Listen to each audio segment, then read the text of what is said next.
Have you ever felt like you're at war with yourself? Like your mind wants one thing, but your body wants something completely different?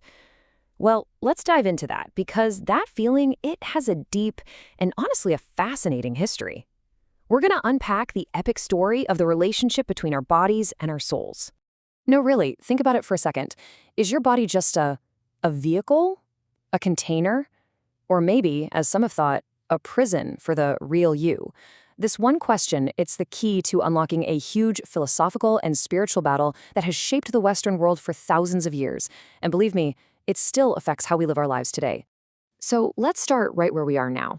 We all kind of feel this tension, this conflict inside of us, right? We talk about mind over matter or how the spirit is willing. This isn't just you. It's not just a personal struggle. It's practically a cultural inheritance. And you can see how this split plays out in some really extreme ways. On one side, if you think you're only a soul, you can end up ignoring your body's needs, or even worse, actually despising your body. But on the other extreme, if you think you're only a body, that can lead to total vanity, or even awful things like exploiting other people for their labor or selling organs. See? Both extremes come from the exact same problem, splitting a person in two. And this phrase, we hear it all the time. It perfectly captures just how deep this idea runs. It sets up the flesh as this weak, rebellious thing that's always holding back our noble spirit. It basically reveals this fundamental suspicion we have of our own physical selves. So you have to ask, where did we even get this idea? Because it wasn't always this way. To really understand the conflict inside us, we've got to become historical detectives and trace this idea all the way back to its source. All right, we're going back, way back to the ancient world, where two totally different ways of seeing a human being first popped up and then collided.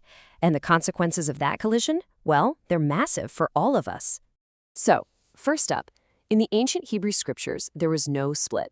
A person was understood as a nephes, a unified living being. Now, the key insight here is huge. You don't have a soul or have a body as separate pieces. You simply are a living self, a complete, indivisible unit. Body and soul are just different ways of looking at the same whole person. And then Greek philosophy comes onto the scene with a radically different idea. For Plato, the soul was this pure, immortal thing that was literally trapped inside the body. The body was a prison, a grave, soma sema, and its passions were constantly dragging the soul down. The whole point of life was to escape it. And man, this idea was powerful. It just took off. It spread from Plato into movements like Gnosticism, which took it even further, teaching that all matter, all flesh, was basically evil. This thinking even influenced some of early Christianity's biggest thinkers, like St. Augustine, who, shaped by these ideas, often talked about the spiritual journey as a battle to conquer the body for the soul's sake. But wait, that is not the end of the story. Not by a long shot.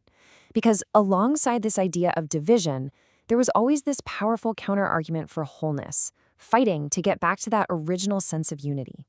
And the first major pushback came from Plato's own student, Aristotle. He completely rejected that whole body as a prison idea. For Aristotle, the soul was like the body's operating system, its system of abilities. It's what makes the body alive and able to do things. So, and this is crucial, the soul simply cannot exist without the body. He gave a ton of value back to the material world. Okay, fast forward a few centuries, and the great theologian Thomas Aquinas brilliantly pulls Aristotle's thought into Christian teaching.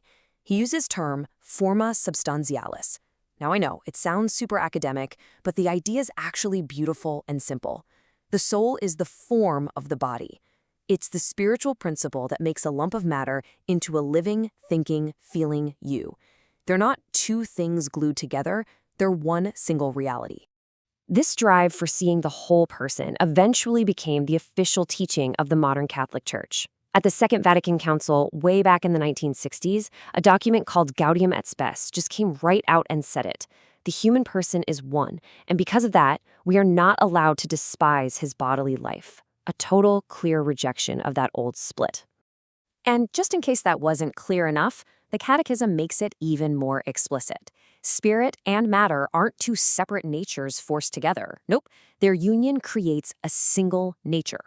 You're an embodied spirit or an inspired body. Whichever way you slice it, you are one. Okay, so that was a whirlwind tour through some pretty heavy history. But why does any of this ancient debate matter to us? Right here, right now. Let's bring all these ideas back home to our everyday lives. After all that, if the body isn't the problem, if it's not some enemy we have to conquer, then what is the source of that internal conflict that we all feel? What's the real battle? First things first, let's be absolutely crystal clear about this. The enemy is not your body, it's not the material world, it's not your physical desires or your needs. That whole way of thinking, that's the historical mistake we've been tracing this whole time. The true enemy is sin. But here's the twist. Sin isn't the body attacking the soul. It's a moral and spiritual wound that harms the entire person, body and soul together as one. The struggle isn't body versus soul, it's a moral struggle within the one unified you. And this has absolutely huge implications. Pope Francis makes this incredible connection in his work on the environment. He basically argues that learning to accept our own bodies as a gift is the very first step toward being able to accept the entire world as a gift. If we have a bad relationship with our own physical self, we're going to have a bad relationship with the rest of creation. It's all connected. And if you're looking for a perfect model of what this looks like, look no further than Jesus. His work wasn't some distant, purely spiritual thing. It was radically physical. He touched people. He embraced them. He ate with them. He even used his own spit to heal someone. He fed people. He saved people in their totality, body and soul, because you just can't save one without the other. So after this long, long battle for who we are, we're left with one really personal question. If your body isn't a prison to be escaped, but a gift to be cherished, how are you going to honor it today?